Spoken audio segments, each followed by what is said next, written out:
How many of you know the proper way to shoot a basketball? Whether you have never touched a basketball before or you've been playing basketball for years, I think you can learn from this demonstration. In 1891, James Naismith invented basketball as a game that his PE class can play in the wintertime. When he first invented the game, there was no wrong or right way to shoot a basketball, and this resulted in the kids in his class just throwing the ball at the hoop and hoping it goes in.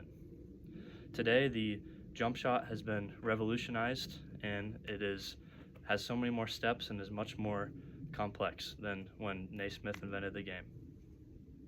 Today I'll be going over the 3 steps to a good jump shot: your hand placement, your body movement, and the release. The first step in a good jump shot is making sure that you have good hand placement. You want to put your dominant hand behind the basketball, and you want to put your non-dominant hand off to the side of the basketball so you have control of the ball. The second part of the jump shot is your body movement. While keeping your hands the same way that we talked about in step 1, you want to have your toes pointed at the basket, and you want to have a slight bend in your knees, and then you want to have the ball loaded so you're able to shoot.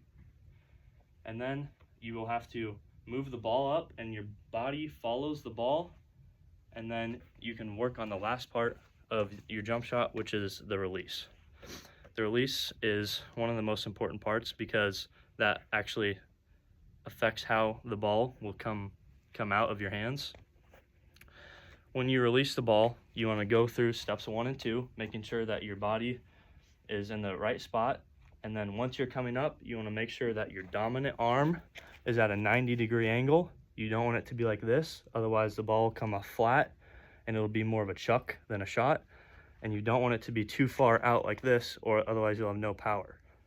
So after you go through the same shooting steps we talked about, you will come up, and when you want to bring your arm straight up in the air, and you want to flick the ball down, and then you leave your hand in the air like this, just so you have a good place for where it is supposed to be. So going over all that again, you want to make sure that you have your knees bent, toes pointed at the basket, shot loaded, hand placement, and then you come up, and then you release and flick. Shooting a basketball can be difficult at first, and it takes a lot of strength to be able to shoot outside shots, so it is good to practice close shots before you move out to the outside. My purpose today was to show you the 3 steps in shooting a basketball. The first step being hand placement, the second step being body movement, and the third step being the release. Basketball is a great sport and it is great exercise, and even though the jump shot is challenging to learn at first, it is a good skill for everyone to learn. Thank you for watching.